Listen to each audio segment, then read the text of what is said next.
Many people don't even realize every state has its own Amber Alert. It was a case in Franklin that first caught our attention. 2 young boys were reported missing. Law enforcement believe they could be in danger, but because the children were traveling across state lines, no Amber Alert was ever issued. My wife is bipolar. She is in a psychotic episode. She's kidnapped my 2 sons. For the first time, you're hearing a Franklin dad's panic-stricken phone call to 911 operators in January. She's going to try to hurt them. She thinks that she's an angel and she wants to stick them with her. Okay. His immediate thought? Spread the word. Is there any way we can do some type of Amber Alert? I mean, she's totally delusional right now.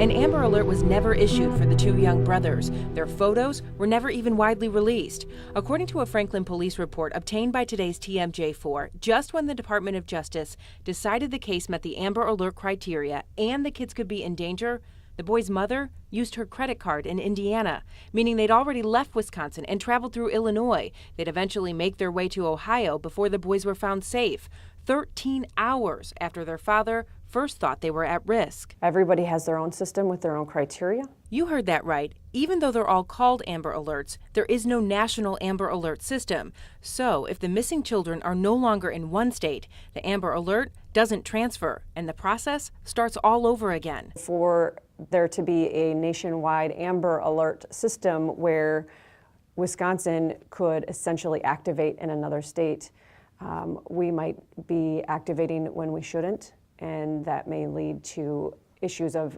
saturation. But if we determine a child is in danger in our state, how could that child not be in danger in another state?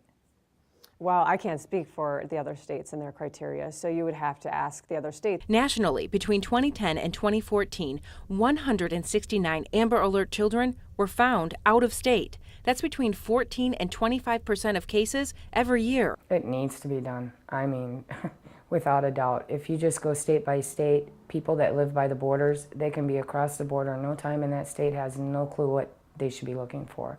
It needs to be nationwide. This is a computer-generated picture of what Hope Sprenger's daughter, Kayla, would look like now, 7 years after she disappeared from northern Wisconsin. She was 15 years old. Her smile and giving her a hug is probably the one thing I miss most. There was never an Amber Alert issued for Kayla, something her mom immediately asked for too. But Kayla's case did not meet the criteria, something that still haunts Hope today. I'll never give up.